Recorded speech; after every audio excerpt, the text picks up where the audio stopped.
In fact, you and I'll do it at break. Can we email this thing in? No, it's somehow. It's a pretty involved. It's not my time. It's yours. Go ahead and get involved. We'll be right back. Live and local with Russ Clark, AM 560, KBLU. Report is brought to you by State Farm Insurance. Talk to an agent today about State Farm's new lower car insurance rates. Call an agent 24/7. Live and local with Russ Clark. Got the grapevine here. 344-5258. Andy's in here. How are you, Andy? That's fine, sir. Of course, Mitch. I received an email just a few seconds ago. Because we've been talking about the airport authority and all that, and I guess that my leanings about the airport authority are one-sided. Really? You would guess that, Andy? No. Well, I got an email that says this is not impartial journalism. Well, if they've got I would say it's true. It's not impartial. if they have something to say, then call. I'm an opinion show. Really? I'm an opinion show. My opinion is they're doing the wrong thing. My opinion is they're doing the wrong thing too.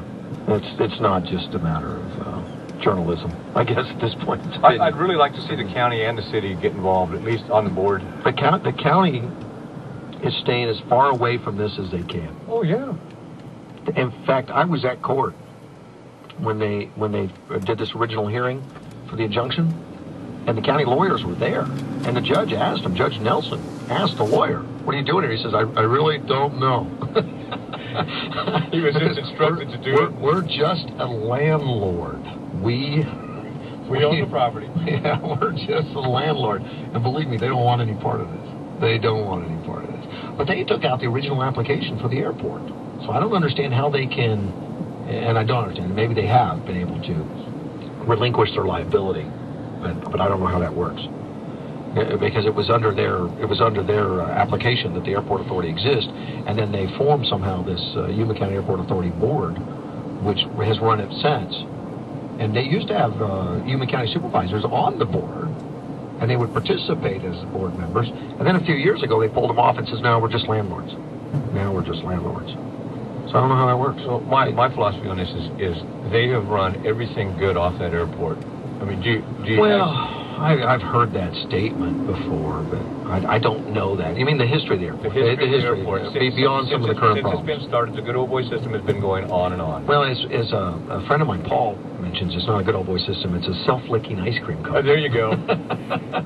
I like Paul, man. Well, that self-licking ice cream cone term, I had to look it up. I had to Google it. It really does exist. If you Google self-licking ice cream cone. Really?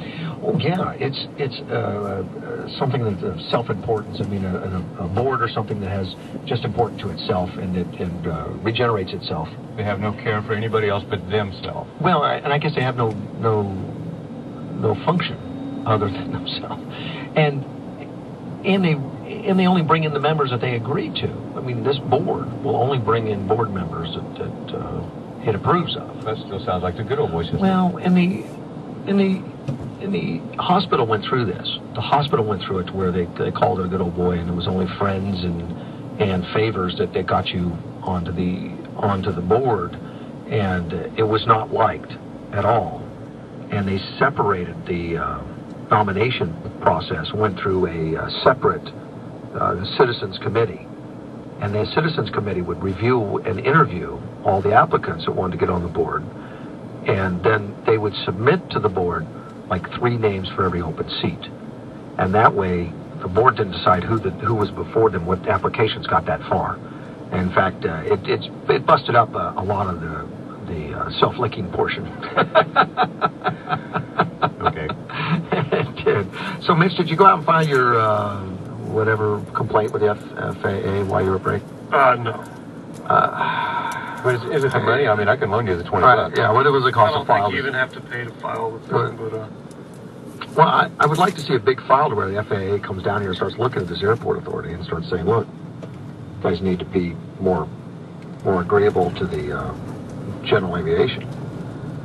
You know, maybe. well, like I said, if in fact December 1st all privately owned vehicles are kept off the field, as Colonel Cook says, That's what he says. wants. Yeah. And you know what? I don't. Then I can't. I mean, my complaint would not be valid as long as everything's fair. It doesn't matter. It's valid today. I think it's valid today, and it shows a direction of this airport authority to be strong-arm, heavy-handed, and inconsistent. And I just think that would be good for us as far as to hold over this airport authority that you have a history of just doing the wrong stuff. It might be decent to do that. Don't know. So I would ask you to get that done. Dennis Franklin just brought me coffee, which is nice. Decaf is good. I've had too much caffeine already. I've had too much caffeine. Go ahead. No, I was going to ask you, have you heard anything else from GARS? I saw GARS the other day at lunch. The only thing I've heard is the airport authorities retained additional attorneys? Yeah, more attorneys. They're going to go full steam ahead with this, apparently. Now, locally, Wayne Benish was the one that represented the airport authority in court, and I thought he really struggled to try to put a good face on it. You know, God bless him. I mean, it would be hard to do. I don't know how anybody could do defend. Oh my gosh, yeah. It's putting lipstick on a pig. I mean, right there. And I think he did his best, but it didn't come out well, and the judge didn't buy it. The judge, of course, ruled against the airport authority when it come to the injunction about being able to kick Garza off the field. But they've hired additional attorneys out of Phoenix to represent, which is just more money, but I guess that's going to tap into the $100,000 that... Yeah, it's not the airport authorities. It's not their personal money. It's public money. So it's tax dollars. Why do they care? And they don't care. I don't think. I didn't get the impression they did from their presentation. Like their slideshow said, we have more money than them. Their presentation was, we're deep pocket guys. We can outlast. Yep. That was the impression that it gave. And I thought it was an intimidation.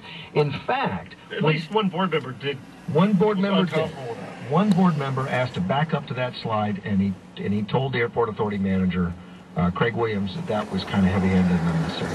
I don't know exact words he used, but he said that it was wrong to do that. And good for that one board member that finally stood up and said something.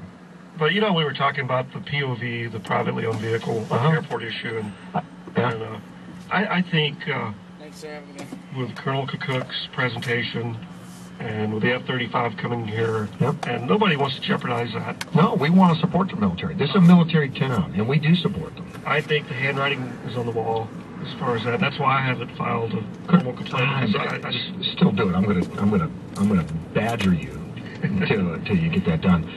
I called the Marine base the other day. I talked to Stacy Redinger. I don't know if you know Captain Stacy Redinger. You know her? No.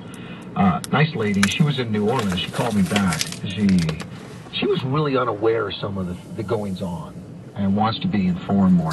I don't think they get involved in a lot of this